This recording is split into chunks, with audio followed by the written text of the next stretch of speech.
को Connaught place में pellet gun का प्रयोग हुआ। उसका सबूत क्या है? 20 जुलाई को पैलेट गन का प्रयोग हुआ। उसका सबूत क्या है? सबूत ये है, देखिए, ये है पैलेट्स, देख लीजिए इनको अच्छी तरह देख लीजिए। ये देखिए, ये है पैलेट्स।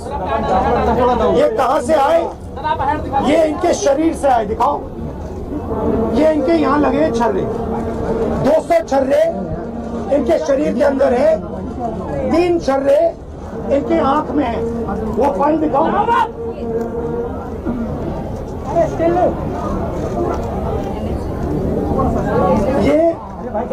ये है एम्स की रिपोर्ट,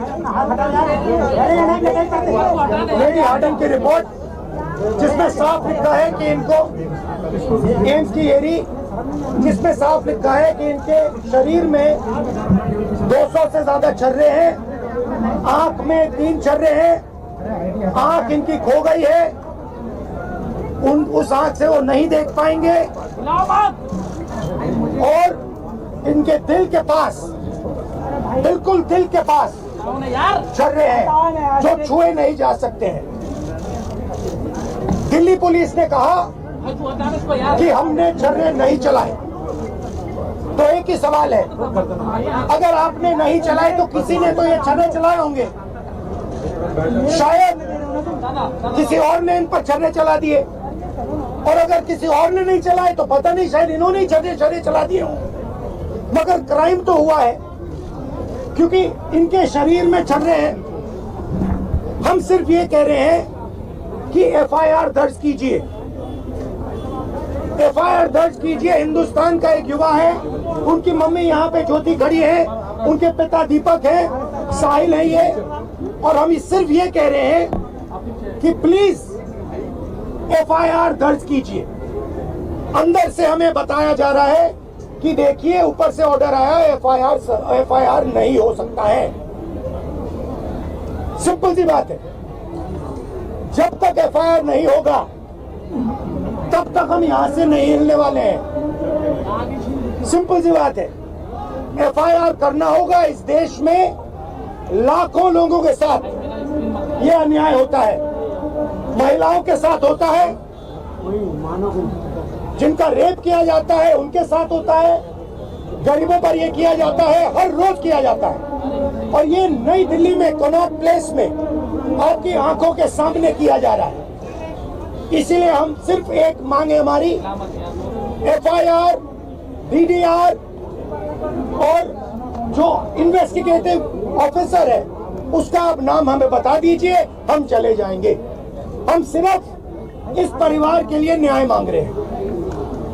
और हमें बताया जा रहा है कि हिंदुस्तान में युवा पर गोली चलाई जा सकती है। दिखाइए, यहाँ दिखाइए, युवा पे गोली चलाई जा सकती है, मगर आप दिखाइए,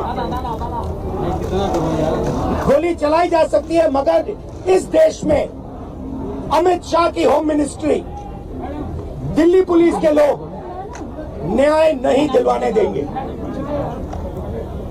साहिल की लॉयर हैं, 2 मिनट आप आइए, बोलिए। आप ये कितने दिन से आप घूम रही हैं? 13 अगस्त से इनको एक पुलिस स्टेशन से दूसरे पुलिस स्टेशन में भेजा जा रहा है। आज सुबह हम एक पुलिस स्टेशन गए, हमें बताया गया कि यहाँ नहीं हो सकता, आप दूसरे पुलिस स्टेशन में जाइए। हमें वहां से यहाँ भेजा।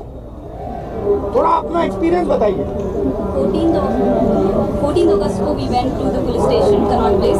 दे सेड कि ये जंतर मंतर के सारे केसेस संसद मार्ग आए हैं, हम इधर भी आए कोऑपरेट करने के लिए।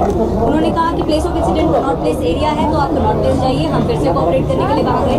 वहाँ वो इनिशियली टेकअप कर रहे थे, the moment they read the complaint उन्होंने वापस कर दिया और बिठाया रखा काफी देर कि एसएचओ साहब आ रहे हैं, एसएचओ साहब आ रहे हैं। एसएचओ साहब ने मुझसे पर्सनली फोन पे बात किया कि मैडम हम नहीं लेंगे, आप डीसीपी क्राइम ब्रांच आरकेपुरम जाइए, हम नहीं ले सकते, सॉरी। और उसके मेरे उनके साथ, और जब आपने उनसे कहा तो फिर उन्होंने इनसे कहा कि नहीं, ऊपर से ऑर्डर आया है। ऑर्डर आया है और हमने ये भी कहा कि आप मेरी कंप्लेंट दर्ज कीजिए, मेरी डीडी नंबर दे दीजिए, आप कनेक्ट कर दीजिए जो भी एफआईआर है जो ऑलरेडी रजिस्टर्ड है डीसीपी क्राइम ब्रांच के पास।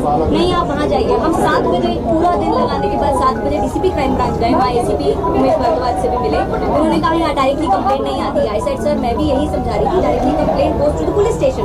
एक आम आदमी तो पुलिस स्टेशन जाएगा कंप्लेंट दर्ज कराने के लिए। So you are closing the first door of remedy to him which is the police station. So उसकी कंप्लेंट तक दर्ज नहीं हो रही है, एफआईआर तो अभी तक नहीं। अब कंप्लेंट एलओपी के आने के बाद कंप्लेंट पे बस ठप्पा लगा, रिसीविंग मिला है, एफआईआर अभी भी दर्ज नहीं हो रही है। There is a clear offence that has happened. We have an MLC copy of Lady Hardinge which says punctured wounds and oozing blood oozing out. ये एमएलसी मैंने नहीं बनाई है, लेडी हार्डिंग ने बनाई है। This says that there are punctured wounds. This is बताइए। I'll read it out.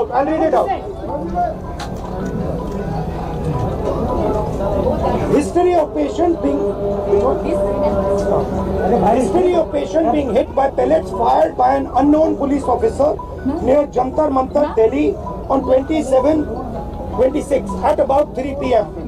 Following which he came by self to accident and emergency of LHMC and Srimati SK Hospital, Delhi. Patient is conscious, well oriented to time, place and person. BP, pulse, ये सारे details दिए हैं और यहाँ लिखा है multiple puncture wounds of size varying from 0.5 cm to 0.8 cm present over the right side of the face, chest, right upper limb and right side of neck. The margins of the wounds are clean, surrounded by contusion and fresh blood is oozing from the wound. This is Lady Harding. ये है छर्रे, ये इन्होंने अपने शरीर से निकाले हैं। इनकी आंख में 3 है, दिखाइए। इनकी आंख से इनको नहीं दिखने वाला है, इनको अंधा कर दिया गया है। हम सिर्फ एफआईआर मांग रहे और कुछ नहीं मांग रहे। डीडीआर, एफआईआर और आयोग की रिपोर्ट। ज्योति जी, आप थोड़ा बताइए इनको आपका एक्सपीरियंस। आइए, ये इनकी मदर है ज्योति जी, इनका सुनिए जरा। पीछे कर लो यार, पूरा फ्रेम में आ रहा है। 14 अगस्त को यहाँ पे गए थे, उन्होंने बोला यहाँ पे कुछ नहीं होगा, वहाँ पे जाइए जो उसके पास ही जो दूसरा थाना है। फिर वहाँ पे गए तो उन्होंने बोला ये तो वहीं होगा। फिर वहाँ पे गए, वहाँ पे हमारे 2-3 घंटे बिठाया, हंडाया, कुछ नहीं किया। बोले क्राइम वहाँ पे गई थी, वहाँ पे बोले यहाँ कुछ नहीं होगा, थाने से लिख के आएगा जब हम करेंगे। हमने पोस्ट किया complaint so that the complaint is acknowledged at least. Then we emailed to DCP Crime Branch, DCP Delhi Police, SHO Connaught Place, 3 people. Posted, emailed, everything. We have a record of everything and still they didn't even give us an acknowledgement number. Today the LOP had to come personally to get us one thappa receiving of the complaint. FIR still not registered for the last ये तो बोल रहे हैं कि gun चली ही नहीं है, तो ये कहाँ से तो मना कर रहे हैं। किसी ने तो मारा होगा, कोई ना कोई क्राइम तो हुआ यहाँ पे। इसकी आंख गई है, इसके शरीर में छर्रे हैं, तो किसी ने तो किया होगा। पता लगाइए किसने किया। आपने नहीं किया तो किसी और ने किया, मगर एफआईआर तो होना चाहिए। ये इंडियन सिटीजन है, थोड़ा अपना बताइए। 20 जुलाई को हुआ था, 20 जुलाई की जंतर मंतर कनॉट प्लेस के पास मेरे ऊपर पैलेट गन से हमला हुआ, जिसके बाद जिसके बाद लेडी हार्डिंग में एडमिट हो गया। उसके बाद एम्स रेफर कर दिया गया और एम्स में मेरी 2 सर्जरी हुई, लेकिन वो 2 सर्जरी के बाद भी मुझे कुछ दिखाई नहीं दे रहा। और अब मैं बेड रेस्ट से उठा तो 14 अगस्त को मैंने अपने हाथों से 7 पेजों की कंप्लेंट लिख के एडवोकेट और मेरी मम्मी को दी, जो आए और उनके बाद इन्होंने अपना एक्सपीरियंस बता दिया कि ये जब से एफआईआर रजिस्टर नहीं कर रहे। और आज भी उन्होंने बस रिसीव की वो दिया अभी एफआईआर रजिस्टर। Thank you.